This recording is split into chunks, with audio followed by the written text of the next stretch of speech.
Well, I'm glad to welcome everybody to the Binational Alternative Fuels Corridor here, in which we've joined our two countries. Glad to have the Transportation Secretary, who's building a little project downriver, be ready in a couple of years. And as we move between our countries, either in the tunnel, the Ambassador Bridge, or the new Gordie Howe Bridge, we want the experience for those driving electric vehicles to be seamless. On the Detroit side, of course, General Motors has got its all-electric plant here, Factory Zero, where it's building the electric Hummers and pickup trucks. To the east, Stellantis is building Grand Cherokees that are hybrid, and over on Michigan Avenue, Ford is moving in its entire electric vehicle design team. The city of Detroit is rolling out 50 sites for EV charging stations. So we're going to make sure that when our Canadian friends come over, you will have no problem finding a place to charge.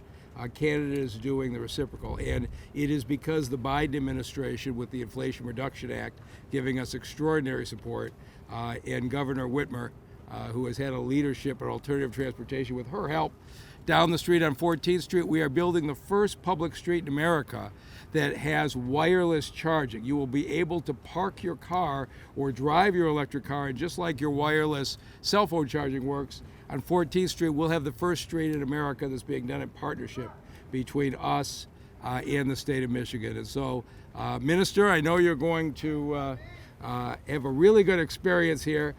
With that, I'm going to turn it over to the leader who has focused on transportation from the first day she announced she's running for governor, and is moving from fixing the damn roads to electrifying the roads, Governor Gretchen Whitmer. Thanks, Mayor. All right.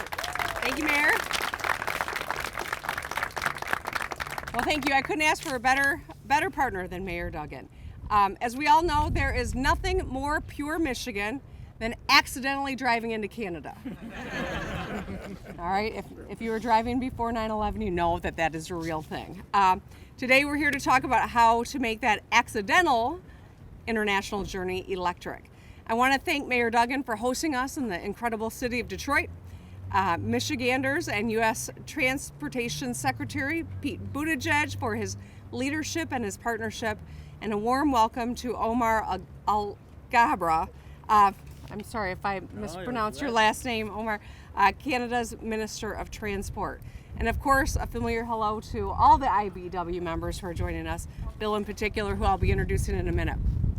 All of us are very excited to be here to unveil the new binational EV corridor connecting Michigan and Canada.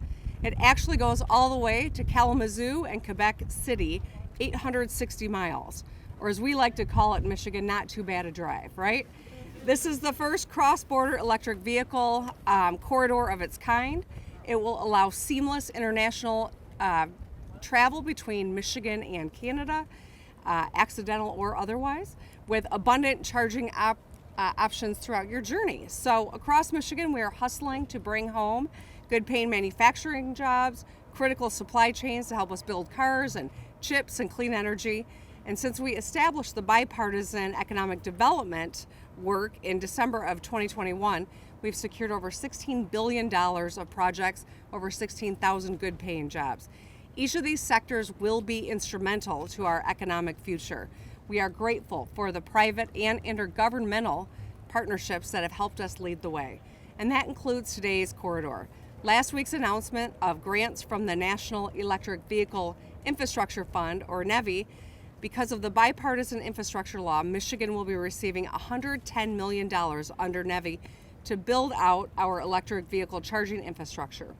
We will get those resources out the door efficiently so that we can start putting chargers in every region across the state of Michigan.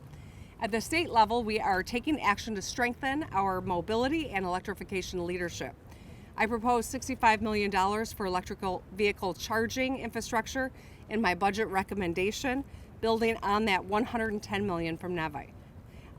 The budget also proposed $64 million to transition more fleets to electric, lowering taxpayer energy costs and emissions in the long run. And I have proposed a sales tax cut of up to $2,400 off of electric vehicles to lower costs for the consumer so that every person gets the opportunity to drive some of these advanced mobility options that we're building here. So earlier this year, we announced $10,000 scholarships to retain top engineering talent in our state at some of the leading mobility companies. Now right now in Michigan, we are proud to be the #1 state for clean energy job growth, according to the U.S. Department of Energy. We are predicted to dominate battery manufacturing by 2030, according to business experts, journalists, and financiers, and leading beneficiaries of projects funded that use incentives from the Inflation Reduction Act, according to Climate Power. Our efforts together are paying off, securing 35,000 new auto jobs since taking office, and a majority of those are building batteries or electric vehicles in new and refurbished factories. So we're going to continue winning manufacturing investments. Michiganders will be on the job doing what we do best, which is building things. And because we restored workers' rights, we'll be able to bargain together for fair wages and benefits. Our future is bright. With continued collaboration between local, federal, and international partners, we will be defining the next century of mobility. And with that, I'd like to introduce Bill Baisden from IBEW Local 58. Thank you.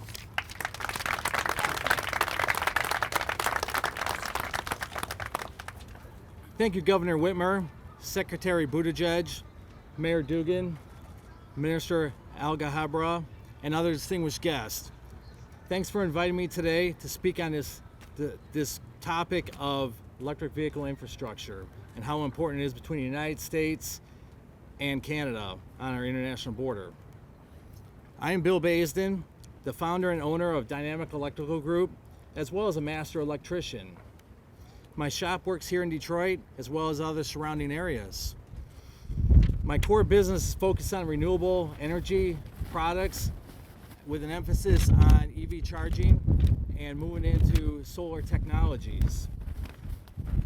Because of the potential of these markets, the timing is right.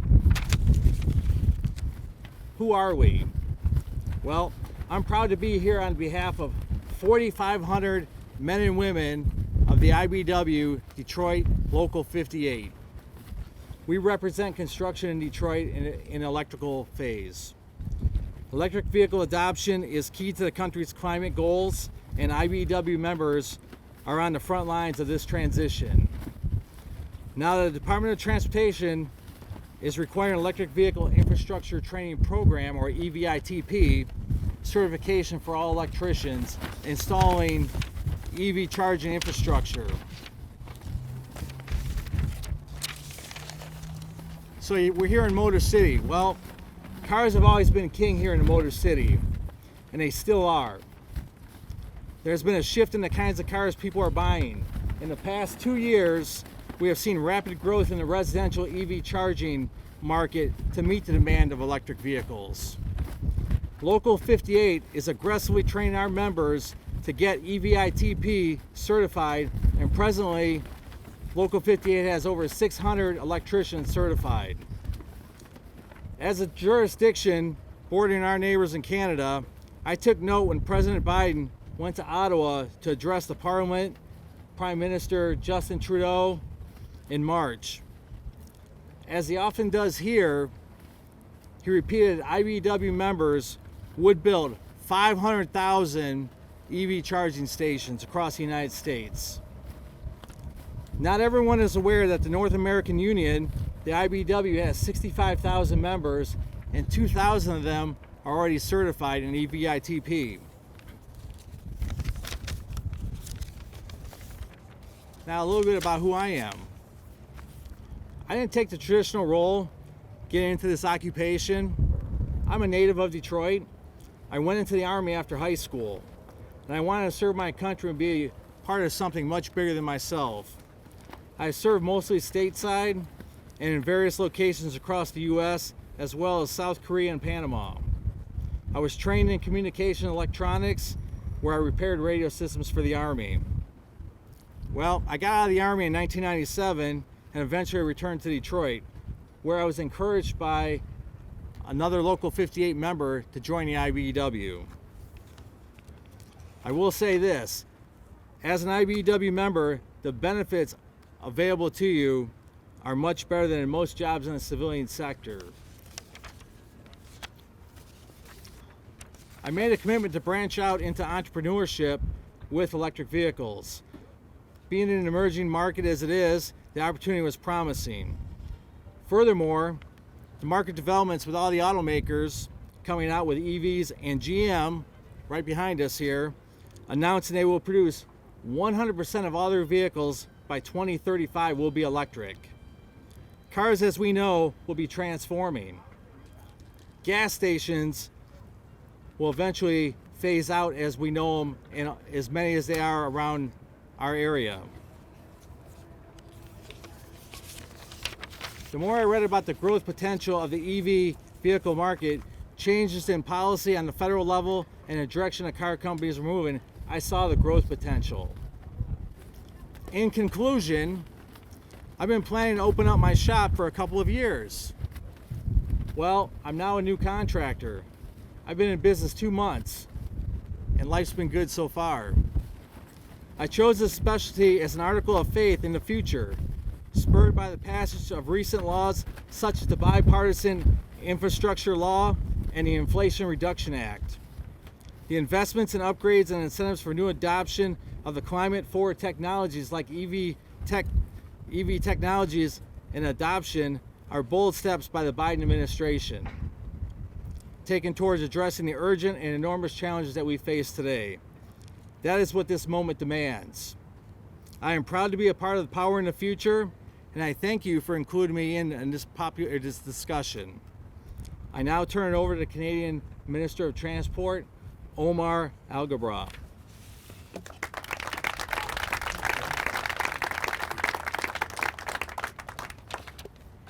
Thank you very much, Bill. Good afternoon, everyone. Bonjour à tous. First, let me just say what an appropriate place to be here making this announcement in Detroit with Windsor, Ontario in the backdrop. I am delighted to be here with Secretary Buttigieg. I'm also delighted to be joined by Governor Whitmer, Mayor Duggan, and Bill from the International Brotherhood of Electrical Workers for this exciting announcement. I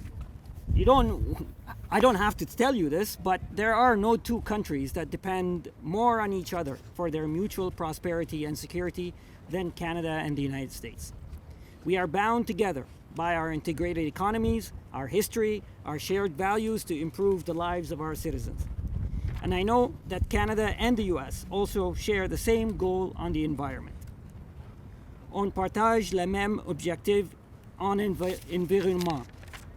That is why I'm pleased to announce today the first Canada and the United States EV fuel corridor between Quebec City, Canada, and Kalamazoo, Michigan. On annonce le premier corridor pour l'approvisionnement en carburant de remplacement. We know that more and more Canadians and Americans are switching from gas-powered vehicles to zero emission. And one of the ways to encourage these purchases is by letting you know that you will be able to charge your car on the road, especially when you're traveling long distances or across the border, accidentally or not. This new corridor will ensure that charging stations are no more than 80 kilometers or 50 miles apart along a route that represents one of the busiest passenger and trade corridors between our two countries. In Canada, it will go along the 401 highway to Toronto, then onto Highway 20 into Montreal, concluding along Highway 40 to Quebec City. So this is great news that will not only improve convenience for travelers and reduce pollution on our roads, but also create good jobs, as Bill has alluded to, and help grow our automotive manufacturing sector. There's already 215 charging stations on the Canadian side of the corridor, but more to come. This is only the start, as we are planning to add even more stations. On veut ajouter encore plus de stations. I'm also pleased that today's announcement follows on the joint statement on transportation and climate change that the Secretary and I released in 2021, just a few days into our respective jobs. And it also follows the joint statement that Prime Minister Trudeau and President Biden issued in Ottawa in March, which included our long-standing collaboration on zero-emission vehicles. And today is only the beginning, because we will continue to build green corridors between our two countries. So in short, this announcement is great news for travelers and growing our EV sector on both sides of the border. Thank you all for being here. Merci. And now I'd like to give the floor to Secretary Buttigieg.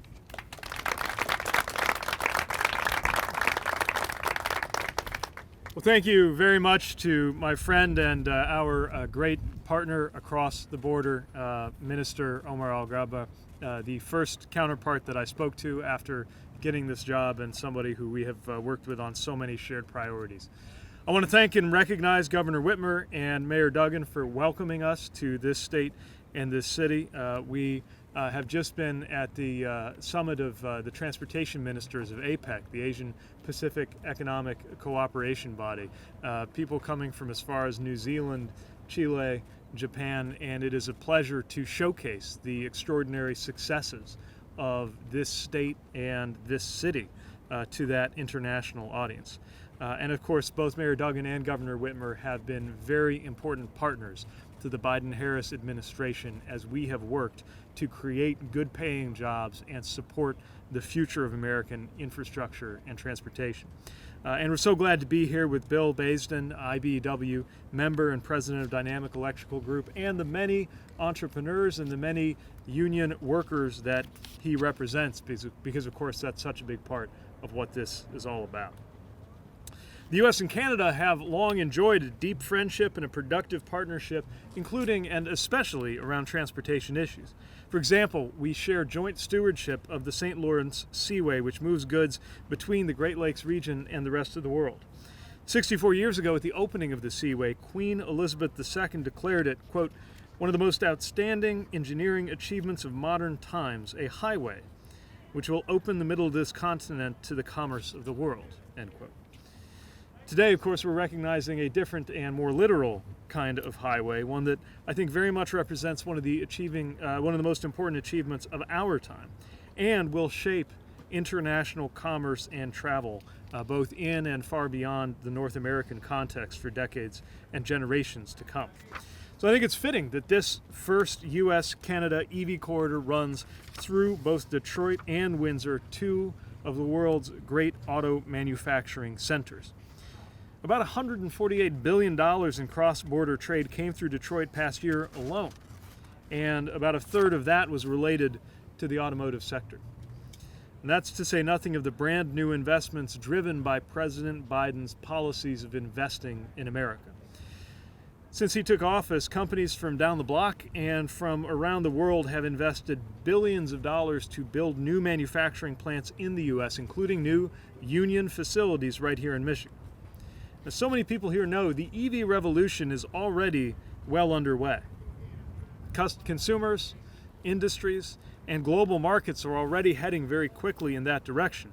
So the only real question now is whether the benefits of that EV revolution will be accessible to every driver, whether America and its partners will lead the way, and whether it will all happen quickly enough to make the difference we need it to in the fight against climate change.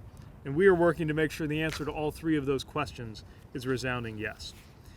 As we speak, thousands of union workers here and across the country are building the vehicles of the future, the batteries that will power them, and the chargers that will support them.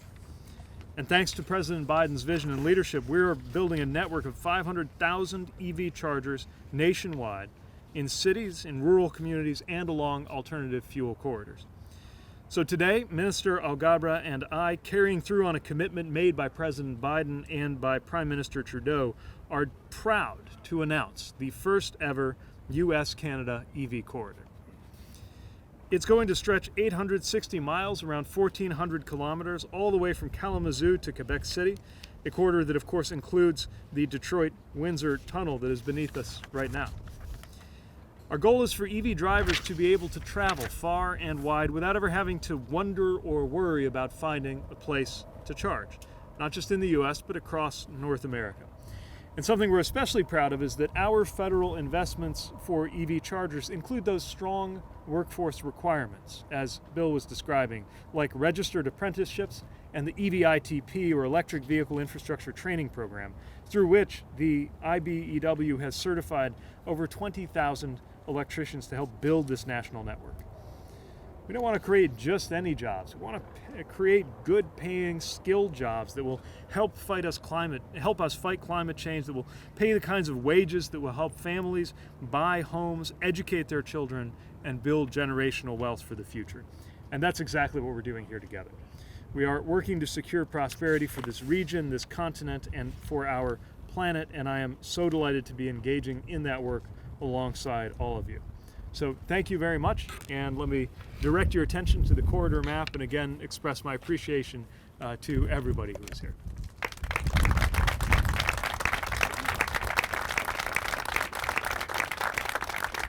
With that, I think we have a few minutes for questions from the media, which I think Bobby will be quarterbacking. Do you have any questions?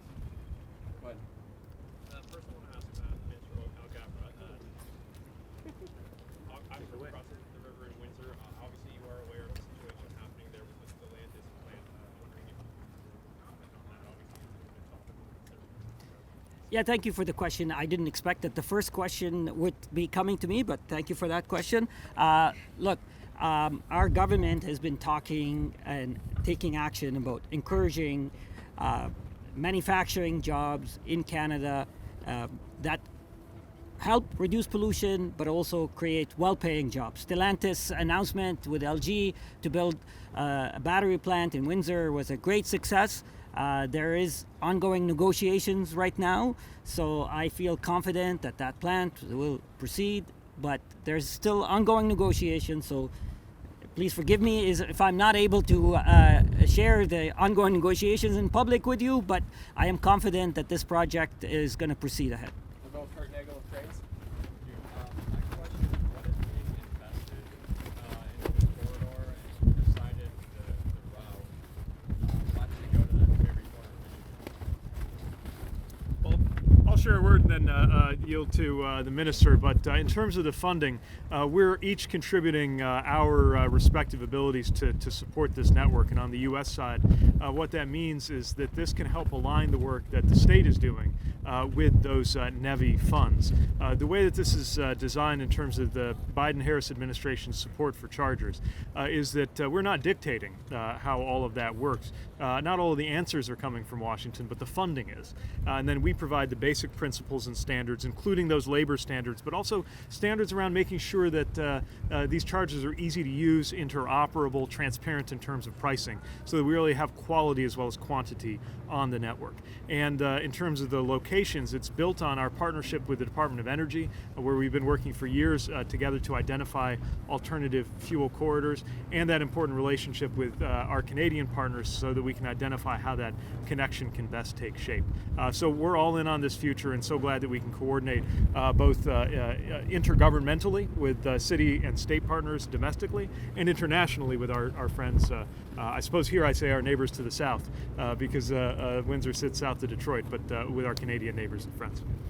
My question is, why is 429? I'll be quick. Look, for Canada, the Windsor-Quebec City corridor is the busiest corridor for us. And as I stated in my remarks, in order for us to continue to encourage Canadians buy zero-emission vehicles, we need to ensure that we support the creation and the establishment of charging stations everywhere. So ensuring that we have charging stations at the busiest corridor is essential. There, as I mentioned in my remarks, there are a couple of hundreds charging stations, many of which have been supported by federal Canadian government investment to build those charging stations. And I want to take a moment to thank Secretary Buttigieg for his leadership on this. This is part and parcel of our collaborative effort over the last couple of years, not only to grow the economy, not only to enhance the resilience of our supply chains, but also to decarbonize the transportation sector. This is part and parcel as well of a recent announcement that we made about green shipping corridors in the Great Lakes. So this is an ongoing effort where we're both of our governments are taking action to create jobs but also reduce pollutions. Thank you. Secretary, just basically, for someone watching this, what do you say to the person that's maybe a little nervous about buying an electric vehicle? Well, look, this transition isn't going to happen overnight, but it's happening quickly. And what I want people to know is that electric vehicles offer an opportunity to capture savings from of course, fuel savings directly, but also maintenance savings, so that cost of ownership is increasingly becoming lower than it is for traditional gas cars. We're not just urging people to do it because we think it's good for the climate, although it is. We're inviting people to capture those savings, acting to make it easier by making those vehicles cheaper in the first place, with support like what we have in the Inflation Reduction Act, and then making sure that you can depend on a charging network. I would also make sure people realize that if you live in a single-family home and have a garage, as many Americans do, you already have charging infrastructure, whether you realize it or not. It's the plug in the wall. That's how we charge our hybrid plug-in minivan in Traverse City. But whether you do or don't have access to a garage, you're going to need those chargers along the way as well. And that's why we're working to make sure we support you, if you're already an EV owner or if you're going to be in the future, with those options, so that you know, just as sure as you're setting out on a road trip today, you're going to find a gas station when you need it, that the same is true for those electrons you need to affordably and cleanly fill up your car. Has the train service been stopped regarding the speed because of electric? Because from Detroit to Chicago is 4 hours, and it was supposed to be cutting it down to an hour. Is that still going to go forward, or will electric stop that? So in terms of our aspiration for high-speed rail, those goals continue to be important to us. There's no one fix for all of the improvements we need to make economically and climate-wise for our economy. It's why under President Biden's infrastructure law, we are investing in both repairing and upgrading our rail systems. And I know that there are visions from across the Midwest for how to do that. Won't happen overnight, but it's very important to provide those alternatives as well as electric vehicles and an increasingly clean and customer-friendly aviation sector. We're going to continue pushing at all three levels. Kaylee Hall with the Detroit News. Mr. Secretary, last week we have seen that the UAW is withholding its endorsement for President Biden until they see help to have a just transition to electric vehicles. What can the administration do to help the UAW and its members in this transition? One thing that's very important to this administration and certainly to the president is supporting our union workers. It's important to me. I grew up in South Bend, Indiana, home of Local 5 and Local 9. I know firsthand how the rise of the middle class was made possible through union workers and the good jobs they provided. We've talked about the building trade side of that with things like the IBEW partnership. Same is true in making sure that workers are benefiting from this EV revolution. Our message is that EV revolution is happening across the automotive sector, and it's going to happen with or without us. We have to make sure that there is success for the U.S. and our friends and for union workers in that transition, and it's something that we take very seriously.